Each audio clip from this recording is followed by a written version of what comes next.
Okay.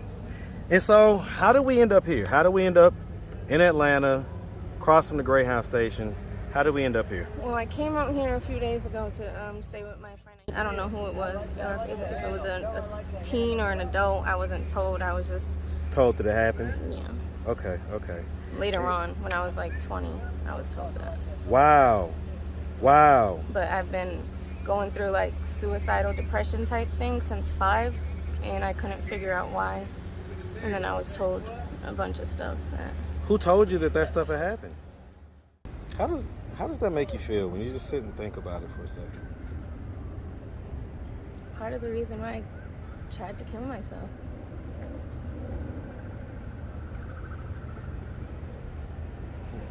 I don't know.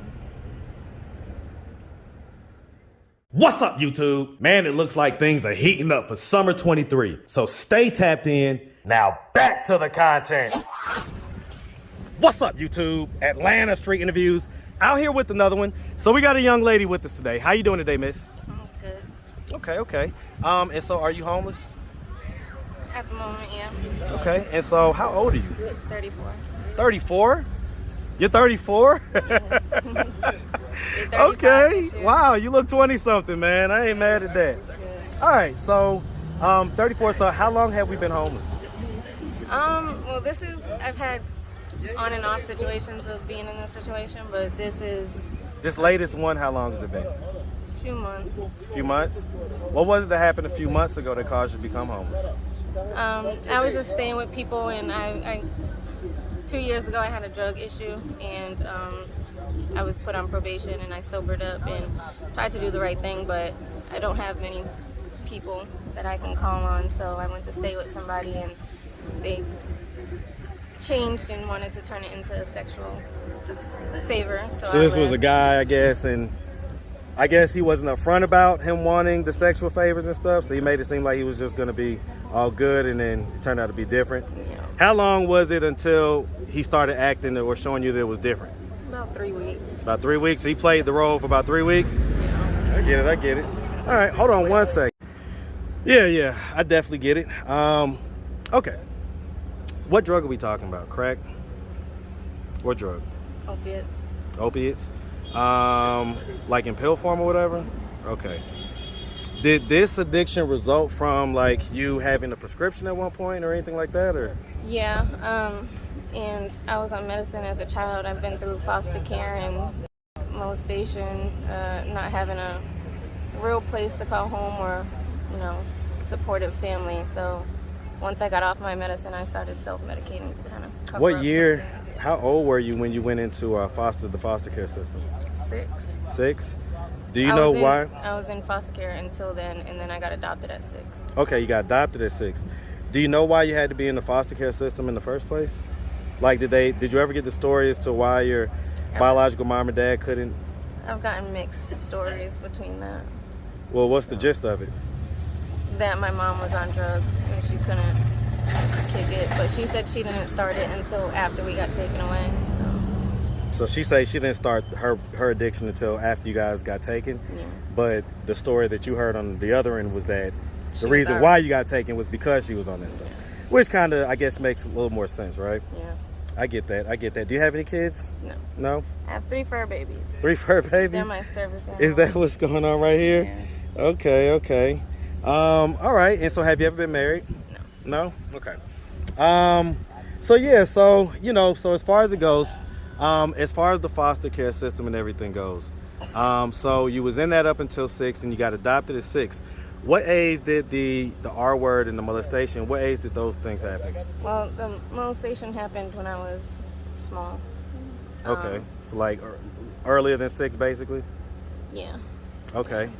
Was it someone that was living with you that did that, or was it like somebody that, outside the house type deal? They were in the foster homes that I stayed in. So they were in the foster care home that you was in, basically. Okay. Was this like one of the foster kids that was also there type deal? I don't know. I don't know who it was, or if it was a teen or an adult. I wasn't told. I was just Told that it happened? Yeah. Okay. Later on, when I was like 20, I was told that. Wow. Wow. But I've been going through like suicidal depression type things since 5, and I couldn't figure out why. And then I was told a bunch of stuff. Who told you that stuff had happened? My foster mother. My mom. Okay. And so, as far as the R word, when did that happen? What age were you? 13. 13?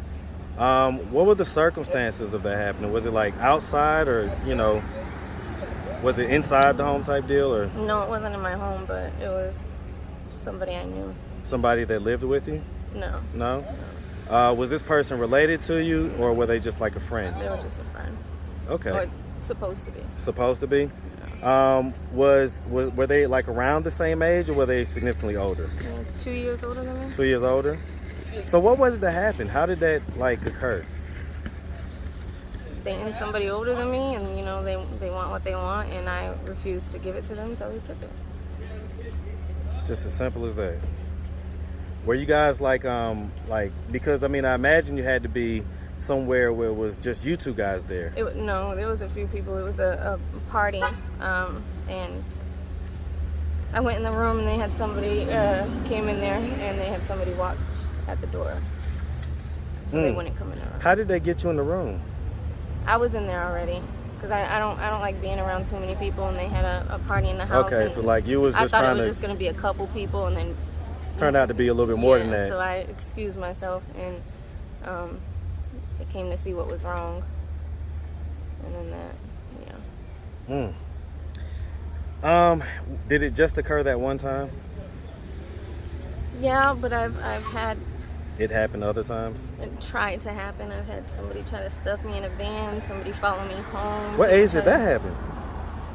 The van thing happened at 16. Follow me home happened at 19. People. So what, like with the van, what happened? They tried to stick you in the van, and how did you end up not? Oh, I always carry something with me now. So I had brass knuckles that had like little spikes, and I fought back. Seriously? Got out. Jesus. Okay.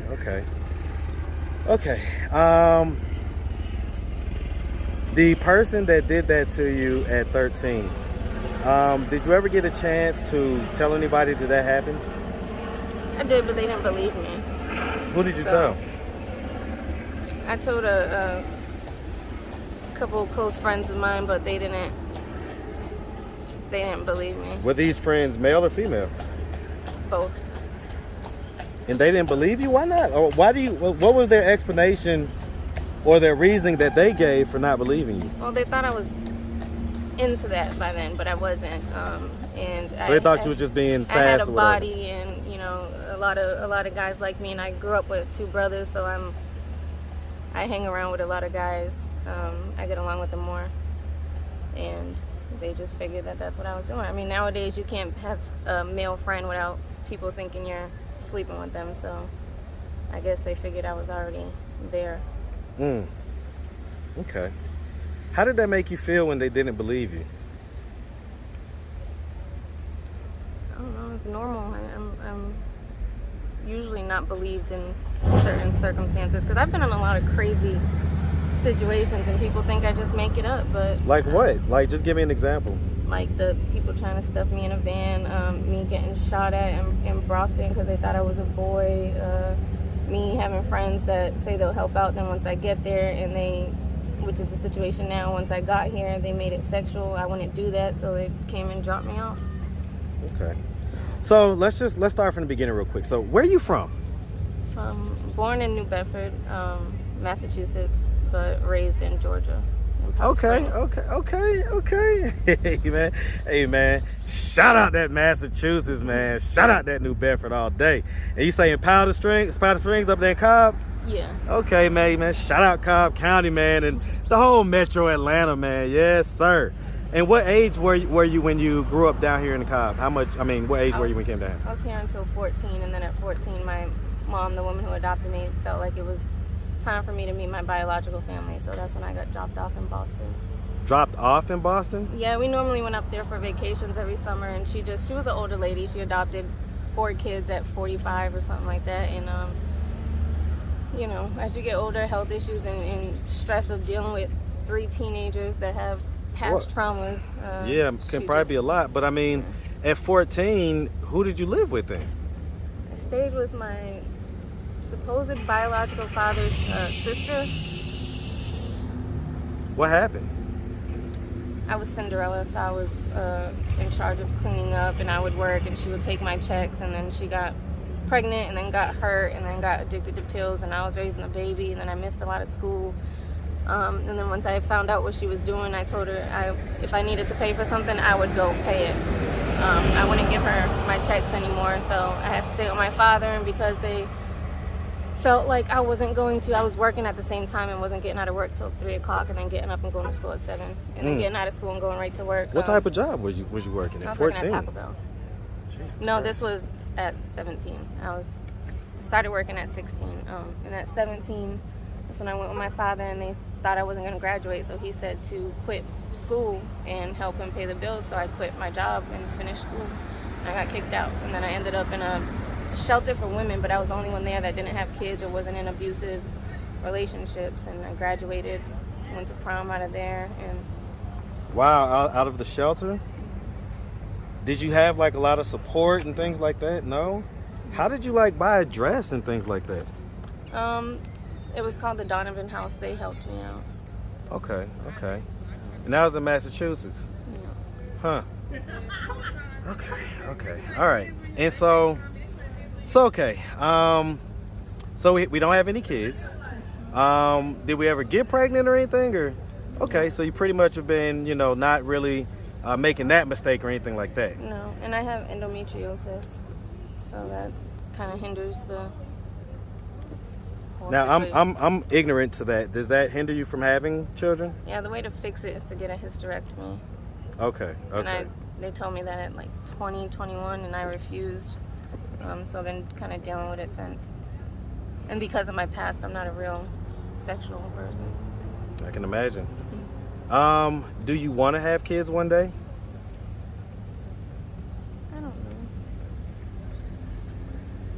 I never- go through phases where I do and where I don't. Okay.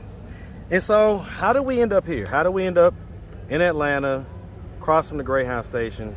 How did we end up here? Well, I came out here a few days ago to stay with my friend. I used to work at the Brave Stadium, so I was going to get that job back, and we had everything planned out, and when I got here, I wasn't submitting to everything he wanted, so he got upset and told me he would buy my ticket, and then I got on my... Hold on real quick. This guy's... And then, yeah, so I got all my stuff out the car, and then he shut the door and drove off. I said, so what about my ticket? He said, figure it out. So where were you coming from? Because you said you came here. I came here from Boston. Okay, so you living up in Boston for the past several years? Or? I was only there for 2 months. I was in North Carolina. I had gotten in trouble there. And like I said, they took my car and my license and stuff. What happened in North Carolina? I was making wrong decisions. Like I said, I go through... Well, right, and that's what I'm trying to figure out. Like, what is the stuff that you're not maybe saying or whatever, right? Like, what are the things that have put you in this position in life? It's like, I mean, just give us an example. What, you know, you don't have to be specific, but what happened in North Carolina? I went out there for a relationship, and she ended up going into the Army, and when she got back, it was different, and then she started cheating, and then I left and got my own apartment, and then got into another relationship, and we were doing well, but my 2 people that I had that did support and like love unconditionally no matter what situation I was in, they both passed away. So I'm sorry to hear about that. After that, you know. Who were those people to you? My best friend Jade and my best friend Kevin. How did they pass away? It sounded like they were close to your age. Kevin passed away. He had kidney cancer, but he passed away. He accidentally got shot in the back of the head. Accidentally? Yeah, he was at a club and people were shooting, and he was driving out, but as they started shooting, and as he was pulling out of the parking lot, they shot, a bullet went through the window and shot him in the back of the head. Man, that's crazy. Yeah. And what about your other friend? She died of a brain aneurysm 2 days before I was supposed to surprise her for her birthday. How old was she gonna be? 28. Jesus. Man, I tell you, you know, I've said it before on this channel, but my mom had a brain aneurysm right before I went to college my freshman year. And it was super stressful, but what I learned about brain aneurysms is that 1/4, so 25% of people that have brain aneurysms die instantly, like on the spot. There's no nothing, they just die. That's so crazy. So I'm sorry to hear that happened to her, to your best friend. And so those were the 2 people that you felt like loved you unconditionally. Okay, and I get that, right? But you still didn't tell us what happened to where your car and all that stuff was taken. Well, I was going through my depressive stage and just didn't want to be here, so I ended up dying twice. First time was an accident, second time I tried it. And What then, happened? I just overdosed, and then they brought me back. And I got into some trouble, obviously, because the cops and I was in my car, so it was a DUI. So then they took my car and my license. It just wasn't a good. You can't get clean and really like stay sober. So going through sobriety and depression and homelessness and joblessness and 2 cats and no support. Well, I mean, I get it, right? But why not get rid of the cat so you can just kind of focus on... Because I don't have much, and everybody needs something that helps motivate them, and my cats make sure I get up out of bed every day. They're medically, like, they're my support animals, so they're what I have to make me get up. Okay. And Yeah, I mean, and hey, listen, you know, if whatever you need at this point in life, I get it, right? they're my little piece of happy that are mine. So they're not going anywhere. And so I guess you mentioned, I guess, you're bisexual, or do you consider yourself just straight lesbian, or? No, I don't. I look at the heart, not the body part. I get it. So A lot of folks are like that these days. I get it. Okay, so you know, when I walked up, you was on the phone with the guy you said was your brother. Is that not somebody that you can kind of rely? No, why not? because we're both going through certain situations, and he's not in a stable place where I can go. If I had somewhere else to go, I'd already be there. I would have never came back here. So, no. I don't have anybody to call. Really. How does that make you feel when you just sit and think about it for a second? Part of the reason why I tried to kill myself. I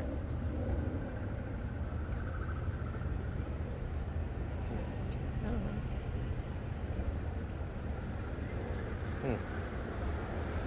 know.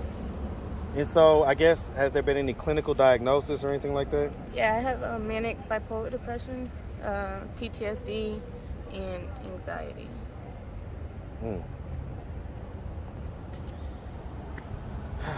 And so, what is your plan moving forward at this point? Well, my plan was, I have a friend that I actually met out here. He's a really good friend of mine that moved to Detroit, and he started his own business. He said I can manage part of his company, which is they clean like office buildings and stuff like that and hotels. So he said I can come out there and I can get on my feet and bring my cats, and he'll help me out, but it's just getting there. There's a bus at 10:15, but who said they were going to help me didn't, so I don't know who to call. Well, I mean, let me ask. I mean, is there any potential for this situation to end up the same way that this one did? No. No? Why not? Because he's not like that. He's not looking for sex as compensation. Is he gay? No. No? Does he have a woman already or something? No? So, I mean, here's the thing, right? I'm going to tell you from like a big bro perspective, right? I get all that, okay? And yes, to some extent, males and females can be friends, but man, most of the time, that's just not necessarily the case. It's not like this straight platonic thing. But I've known him for about 15 years, and he's never, ever. I'm going to tell you something. Listen to me. I'm going to tell you like you my little sis, okay? If you was my little sis, I'm going to keep it real with you. That don't mean ish, okay? Yeah. Because guys will wait around for as long as they need to get to the position to where they could get you to where they want to make the move. I mean, but I've been in this situation when I was out here before. I've been in this situation, and he was helping me and didn't expect nothing from me. So. Okay. Well, I mean, I'm just throwing it out there. Yeah. I'm just throwing it out there. Guys like sex is the point. You know what I'm saying? And so, 9 times out of 10, if a guy's acting like he's just, you know, not really looking for that and all this stuff, you really got to understand that at some point his true colors are probably going to show. He probably is looking for a little bit of that. You know, because like you said, you're a cute girl, you know, all that stuff. So, you know, you just got to kind of expect that a little bit, right? Yeah, but normally they give some sort of sign or say something before, and he's See, look at my guy. Right. see, Right. you probably get all that all of them day. been asking me how much, and they'll help if I get Well, out. you know where you're at, right? You're at the spot where crackheads hang out. I just came to the bus terminal. Yeah, so I mean, so anybody that walks by and says anything like that, they're automatically assuming that you're probably a crackhead and that, you know, whatever, you know what I'm saying? And so just be aware. But okay, so at this point, you're trying to get a bus ticket to Detroit. Yeah. Okay. Well, listen, I mean, if anybody out there wanted to reach out, help, or donate, do you have a way they could do that? Do you have social media, Cash App, anything like that? I have a Cash App. I have an Instagram. What's your IG? What's your Cash App? My Cash App is SP1013. Letter S, letter P, and then 1013? Yeah. Okay. And my Instagram is Rellivrell, RELLIE, Okay. You know,